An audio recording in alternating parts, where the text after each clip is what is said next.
Award-winning local journalist and author Christina Estes is back with a brand new murder mystery in her Jolene Garcia series. The book is titled A Story That Wouldn't Die, and it deals with murder, potential corruption at City Hall, and efforts to have the story and maybe even Jolene Garcia killed. Christina Estes joins us now. Congratulations on the book. What a setup, Ted. Thank you. Yeah. Well, this is book number 2. Does it feel any different than book number 1?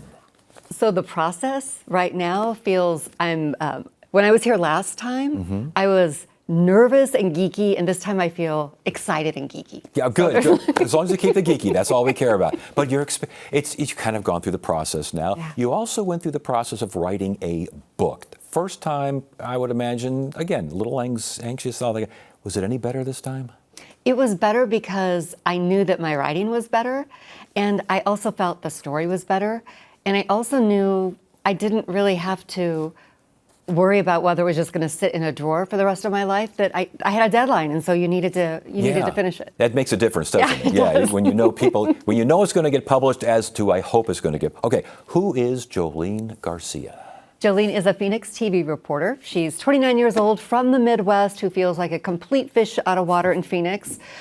She is fictional, but I draw that part from me. I remember being a fish out of water when I moved here from the Midwest when I was in my late 20s, and so I'm able to recall those feelings in writing her.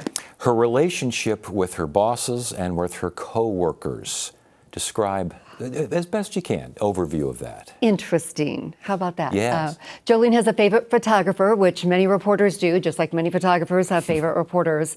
And her favorite photographer is named Nate, and he sometimes calls her out because she goes too far sometimes, because she is very ambitious and persistent as a reporter, but she's also not just seeking recognition to break a story and to be first, but also seeking some recognition that she did not get in her childhood. So sometimes all of that combines, and she does some questionable things. Yeah, we could learn a little bit about that, but not too much. You don't give away too much about that. It's kind of interesting. Let's leave it alone with that. There's a lot of City Hall intrigue here. There's lots of bureaucratic intrigue. My question, because as I was reading it, I was thinking, boy, how is she keeping all these things square? How do you keep it together? How do you know which person is which person and where they're going? You know what? My brilliant editor, Maddie Hout, told me you need to remind the reader of why the person is in the story. So it was an edit that I know you read an early copy, so you didn't read the finished one, which addressed that. But because there are so many characters, and because we will read books that sometimes will take us weeks, sometimes months, right. So you don't sit down and you're like, Ted Simons, who was he? You just need to remind Well, and I did notice that. I think it almost at the end of chapters is when I notice it the most. It's like, oh yeah, she's doing a nice job of making sure we remember who this person is and why this person is doing this sort of thing. That was a technique. That was planned. It was. And you know what? I see that now as a reader, and I'm like, yes, brilliant. Yes, and when you don't see it as a reader, you go, hey, wait a minute. Yes. Did any of these characters, because again, lots of characters, and it's not, I wouldn't call it complicated, but it's not like an easy kind of a breezy sort of a read. There's a lot going on here.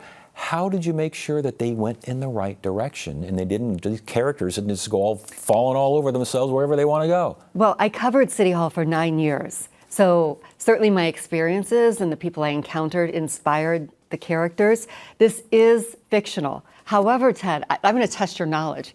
Do you remember 8 or 9 years ago, this is total insider stuff, Greg Stanton was mayor. Yes. He got stuck in the elevator at City Hall. Yes, I do remember that. And that's how the book opens, with Jolene responding to the mayor stuck in the elevator. I will say this is a very different mayor than Mayor Stanton. Yes. He's Let's got be clear. an interesting Fictional. family as well.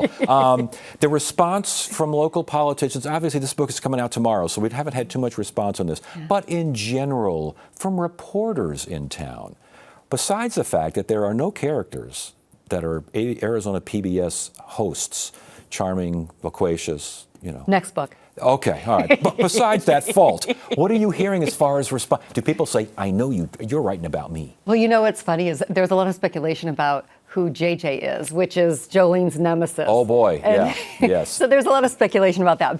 But local people who are in the media really appreciate the some of the sarcasm and some of the poking fun at management and social media and things that they really can't say because they're still in those positions. Right. Well, and anyone who's worked in television news understands and realizes and sees that, although now with social media it is so much different than it used to be, but sees that dynamic. Yeah, it has totally changed the way that local news, commercial news is produced for sure. So, with that book in your hand, Mm-hmm. is it the way, did it finish? Did the story end, the climax and everything, did it happen the way you envisioned it when you started writing? Mostly. I sort of left a bit of a cliffhanger. And Yes, you did.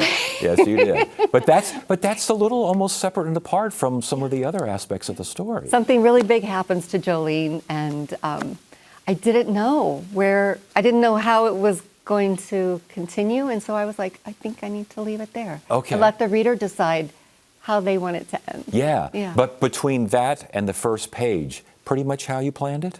Well, you know what I didn't plan? I didn't plan a career change where I'm now working at City Hall. So that's a little weird. Right. Yeah, I was going to say some eyebrows raised there. So doesn't necessarily put City Hall in the best, but we won't go any further with that. So I'm guessing there's another Jolene Garcia novel coming down the bend, yeah? I totally want to know what people think and what they would like to see happen based on the way that this sort of ends. My heart is telling me something, and we'll see what Jolene tells me. Research. Do you do research on these books? Well, this is very kind of easily researched because it was based on my 9 years of covering City Hall. And so I knew how the city operated. I attended countless city council meetings and community meetings where I saw how policies and passions really affected us in our daily lives. There is a serious story thread in the book about Yes. development and displacement, and that was completely drawn from my experiences reporting. Is Hollywood or Netflix, are they calling yet? Are they? Well, get on them, Ted. Oh, okay, all right. That's the only way to get my name in the book, huh? That is a great deal. Yeah, there we go. We're working a deal there. But I mean, it sounds like this would work, don't you think? Yeah, I would be flattered if somebody wanted to make it into a streaming series, which is kind of what I think it would work better than a movie. Yeah. It's so interesting to me when I hear, because for some authors that's like the end all be all, like they really want that.